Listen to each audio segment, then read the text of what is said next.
First Bihar देख रहे हैं आप, मैं हूं आपके साथ प्रिया।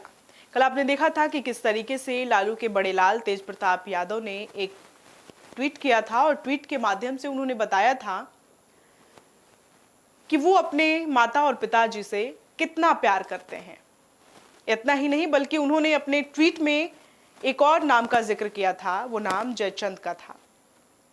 कौन है जयचंद, क्यों उन्होंने जयचंद का जिक्र किया, इस वीडियो में हम पूरे सवाल को जानेंगे कि आखिर जयचंद क्यों है और क्यों तेज प्रताप यादव ने अपने ट्वीट में जयचंद को लालची बताया है। दरअसल भारत के इतिहास में जब भी किसी गद्दार का जिक्र होता है तो एक नाम सबसे पहले आता है, राजा जयचंद, जिसका जिक्र तेज प्रताप यादव ने भी अपने पोस्ट में किया है। आइए जानते हैं कि कौन है जयचंद, आखिर क्यों उन्हें गद्दार कहा जाता है।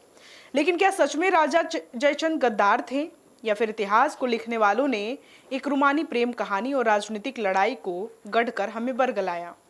राजा जयचंद कन्नौज के गहड़वाल वंश के अंतिम शक्तिशाली शासक माने जाते हैं। 12वीं सदी में उनका शासन उत्तर भारत में काफी प्रभावशाली था। राजा जयचंद विद्वान, न्यायप्रिय और समृद्धि के प्रतीक राजा थे। दूसरी तरफ पृथ्वीराज चौहान अजमेर और दिल्ली के पराक्रमी शासक, जिनका नाम वीरता और संयोगिता से जुड़ा है। दोनों महान राजा थे, लेकिन दोनों की राजनीतिक महत्वाकांक्षा उन्हें एक दूसरे का प्रतिद्वंदी बना चुकी थी। राजा जयचंद की बेटी संयोगिता को पृथ्वीराज से प्रेम था। जब जयचंद ने संयोगिता का स्वयंवर आयोजित किया तो जानबूझकर पृथ्वीराज को आमंत्रित नहीं किया, लेकिन पृथ्वीराज ने योद्धा की तरह प्रेम साबित करते हुए स्वयंवर स्थल से संयोगिता को उठा लिया।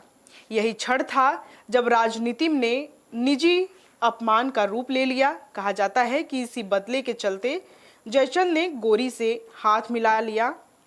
पर ये किस्से पृथ्वीराज रासो नामक लोक काव्य पर आधारित है, ना कि इतिहास में। इतिहासकारों का मानना है कि कोई भी पुख्ता सबूत नहीं है जो दिखाए कि जयचंद ने गोरी को बुलाया, बल्कि सच्चाई यह है कि गोरी ने जयचंद पर हमला किया और चंदावर के युद्ध में जयचंद वीरगति को प्राप्त हुए। यानी जिस गोरी को बुलाने का आरोप लगाया गया उसी के हाथों वो शहीद हो गए। कहा जाता है कि इतिहास विजेता लिखते हैं, पृथ्वीराज की मौत के बाद उनके पक्ष के कवियों ने जयचंद को खलनायक बना दिया, लोक कथाओं में उन्हें गद्दार बना दिया, क्योंकि कहानी में नायक को हमेशा एक गद्दार की जरूरत होती है।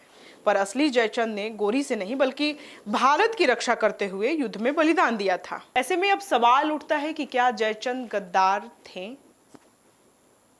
इतिहास कहती है नहीं और गाथाएं कहती हैं हाँ।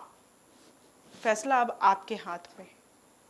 अगर ये वीडियो आपको अच्छा लगा हो तो ज़्यादा से ज़्यादा लोगों को शेयर करें, ताकि जयचंद के गद्दारी के बारे में जो कि गाथाओं में वर्णन किया गया है उसके बारे में ज़्यादा से ज़्यादा लोगों को पता चले।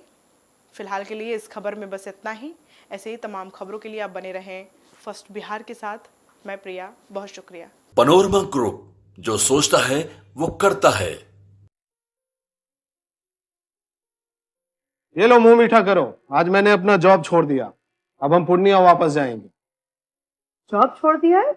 मतलब ये घर कैसे चलेगा? हम करेंगे क्या और माँ बाबूजी क्या बोलेंगे? इसलिए मैं एक और मिठाई का डब्बा लाया। अपने बिजनेस के लिए लोन अप्रूव हो गया।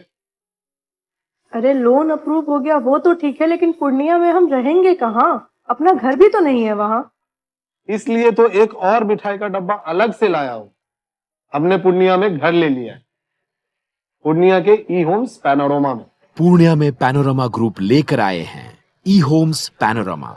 बड़ा घर, आलीशान जिंदगी और अत्याधुनिक सुविधाओं के संग। अरे अरे, अब क्यों मुंह मीठा करवा रही हो? क्योंकि हम घर वापसी जो कर रहे हैं।